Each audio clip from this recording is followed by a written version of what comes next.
যদি আপনাদের ঘুম না ভাঙে, মমতা তার ভাইপো কোন পুলিশকে বাঁচাতে পারবে না।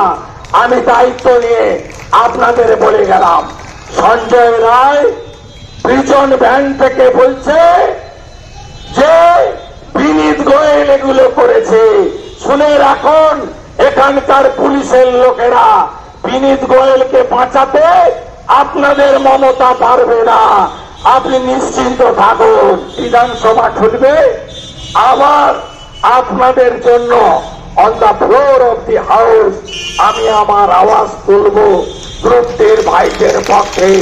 উই ওয়ান, উই ওয়ান, নিয়োগ নিয়োগ নিয়োগ নিয়োগ চাই।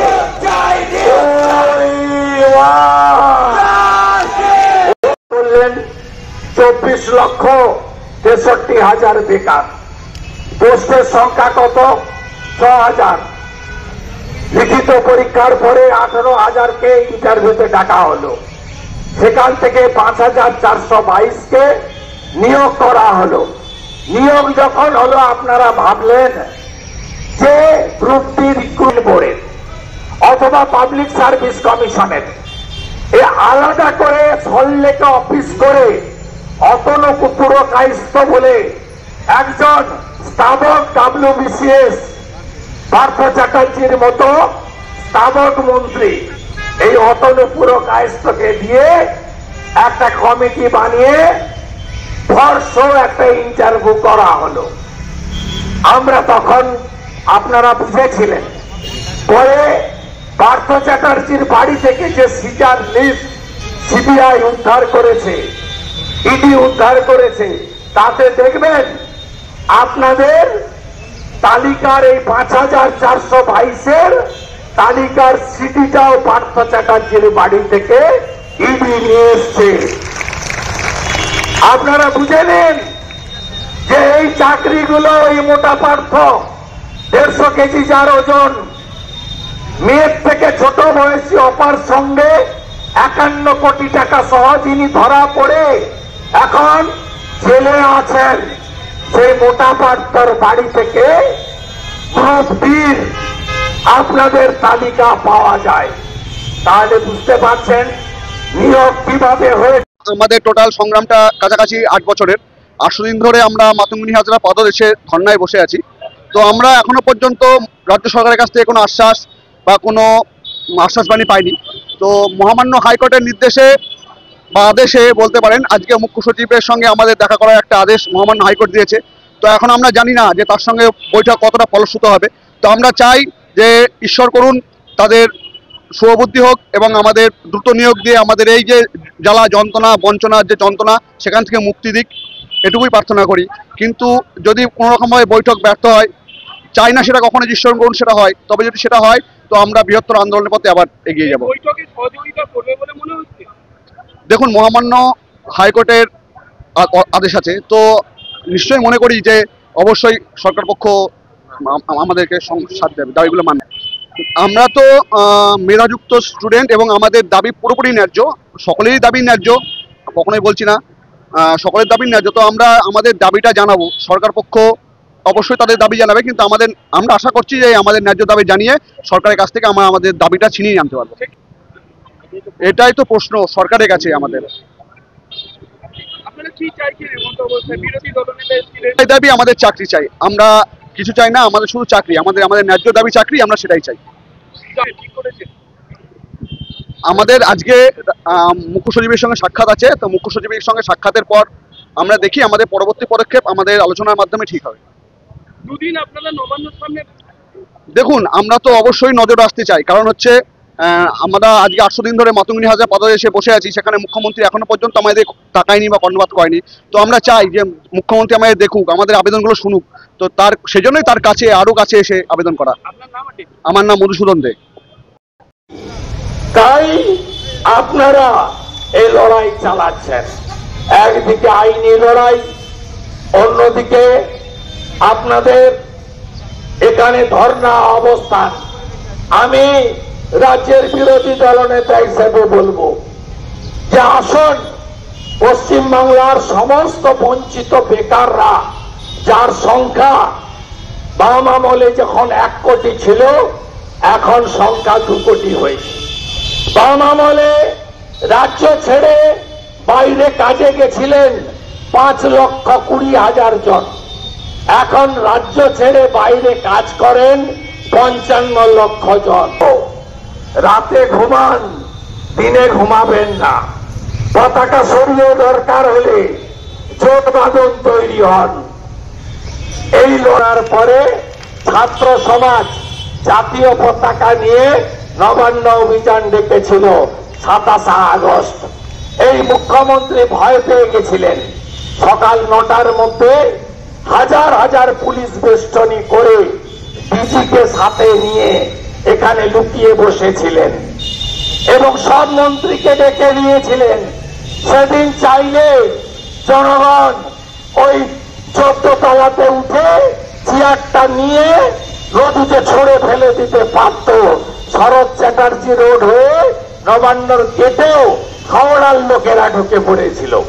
এখন মুসলিম মহিলাদের পোড়ানো হয়, সেদিন মমতা ব্যানার্জি আগে যায়নি, আমি আগে পৌঁছেছি 55 জন এমএলএ নিয়ে।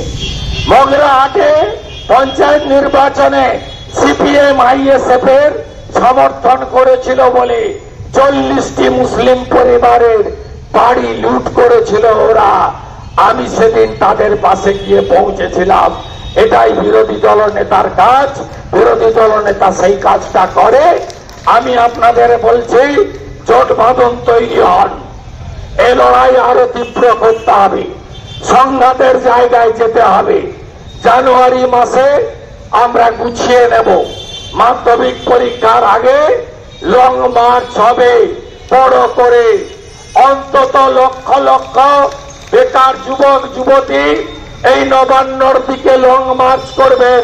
চাকরি দাও নইলে নবান্ন ছাড়ো, একটাই আওয়াজ হবে, চাকরি দাও নইলে নবান্ন ছাড়ো। নিচে 2-3 বার গেছি এই আশিস ভাই এবং এদের টিমের সঙ্গে। সল্টলেকে এবং নিজাম প্যালেসে আমার অফিস বক্তব্যার্থী মানুষ বসেদের উপস্থিতি এবং ক্যামাক স্ট্রিটের মিছিলে আমি হেঁটেছি এবং আজকেও যে বক্তৃতা করলাম তাতে আমার যে রাজনৈতিক মত পথ তার প্রকাশ আমি ঘটাই। আমি এই আন্দোলনের মর্যাদা এবং তাদের লক্ষ্যকে সমর্থন করতে এসেছি। এবং পশ্চিমবঙ্গে এটা তো সত্যিই যে গত লোকসভা ভোটে মমতা ব্যানার্জি ভোট পেয়েছেন 45.67, অর্থাৎ রাজ্যের 54% মানুষ এই সরকারের বিরোধী। আমরা দ্বিধা বিভক্ত বলেই এই অন্যায়টা হচ্ছে। আমরা যদি ঐক্যবদ্ধ মানে জনগণ বিজেপি কখনো মিলতে পারে না, তা আইডিওলজিক্যাল ডিফারেন্স। একটা পশ্চিমবঙ্গের নিরিখে আমরা তো সবাই বলি এইটুকু কথার মধ্যে তো কোনো রাজনীতি নেই। এবারে পিপল উইল ডিসাইড কে ফরমেটেবল এবং ট্রাস্টেবল অল্টারনেটিভ, এটা জনগণের উপর ছেড়ে দাও। এটা আমার আমি আলাপান ব্যানার্জি রিজাইন করে ওয়েবেলের chairman, Rajiv Kumar IT secretary please resign immediately. এবং আপনারা শুনে রাখুন, ওয়েবেলের এমডির বিরুদ্ধে এরা ব্যবস্থা নিচ্ছে। কোটি কোটি টাকার দুর্নীতি হচ্ছে। বলুন এই সব বলছি, আপনি বলছিলেন 2016 সালে মমতা বন্দ্যোপাধ্যায়ের কাছে চাকরির বিষয় যখন গিয়েছিলেন, বলেছিলেন চাকরি দিয়ে কি হবে। আমি হাততালি মেরেছিলাম। এটা বিরাট বড় অভিযোগ। উনি যেদিন বলেন যে 60,000 গ্রুপ হবে, সেদিন তো আমি ওনার সহযোগী ছিলাম, আমি হাততালি দিয়েছিলাম। তারপরে অমিত মিত্র বলেছিলেন প্রত্যেকটা ক্যাবিনেট মিটিং এ পার্মানেন্ট পোস্ট অবলুপ্ত করতে। আমি যখন জিজ্ঞেস করতে যেতাম তখন বলতেন যে না, পার্মানেন্ট চাকরি আর দেওয়া যাবে, এখন সব কন্ট্রাকচুয়াল। 6 লক্ষ পার্মানেন্ট পোস্ট অবলুপ্ত হয়েছে পশ্চিমবঙ্গে। পশ্চিমবঙ্গের মানুষকে বলবো, ভাতার কাছ থেকে বেরিয়ে আসুন। এই রাজ্য গোটা পৃথিবীকে শিক্ষা দেয়, এত ভালো মেধা বাঙালিদের মতো অন্য কারণ নেই। বিদ্যাসাগরের মাটি, রাধা বিনোদ নাথরা, ডক্টর মুনিলাল ভৌমিকরা ইউরোপ কাঁপাচ্ছেন। এতগুলো নোবেল পুরস্কার এসেছে। অমর্ত্য সেনই বলুন আর যেই বলুন, সমস্ত পশ্চিমবাংলায় বাঙালিদের যে মেধা এই সরকার শেষ করে দিয়েছে, একদম খতম।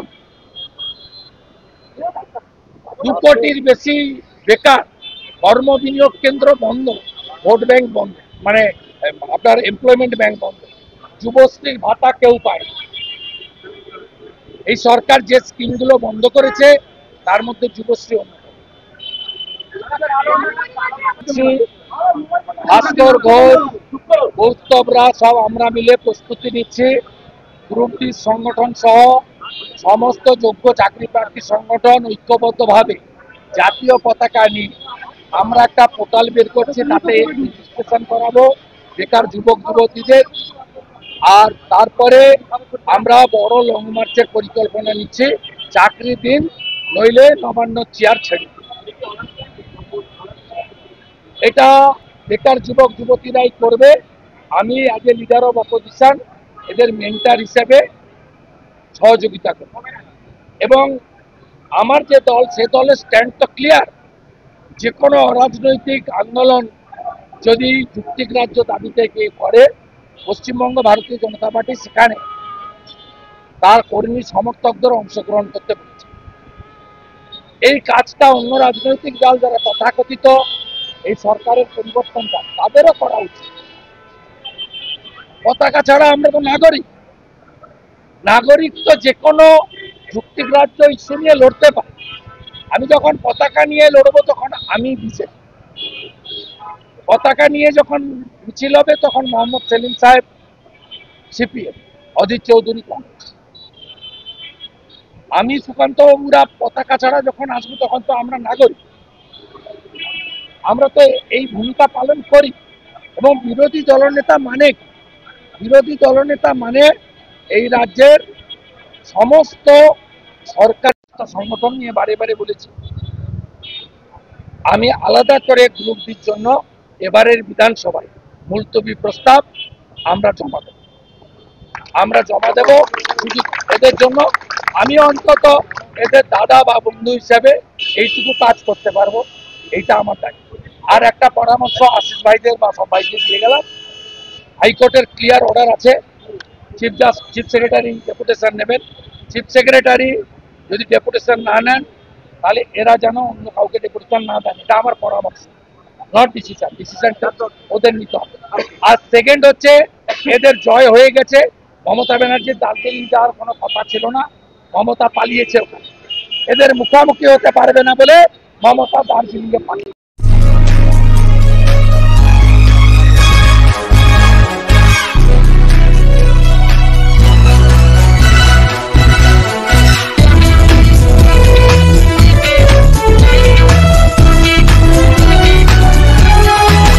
আপনারা দেখছেন এনপিএস নিউজ, সবার সাথে সবার মাঝে।